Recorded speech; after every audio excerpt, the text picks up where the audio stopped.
માલપુર તાલુકાના અણિયોર ગામમાં સરપંચ, તલાટી અને આરોગ્ય વિભાગની બેદરકારી સામે આવી.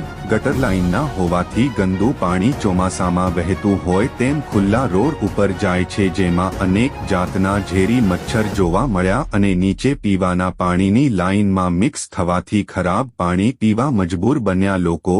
ખરાબ પાણી અને મચ્છર કરડવાથી ટાઇફોઇડ, મલેરિયા, નિમોનિયા જેવા રોગોનો ભય સતાવા લાગ્યો છે. આરોગ્ય વિભાગ પાણીના સેમ્પલ લઈ પાણી પીવા લાયક છે કે નહીં તેની તપાસ થવી જોઈએ. ગામલોકોનું કહેવું છે કે સરપંચ અને તલાટીને વારંવાર રજૂઆત કરી હોવા છતાં કોઈ નિર્ણય લેવાયો નથી. જયેશ પટેલ, અરવલ્લી, માલપુર.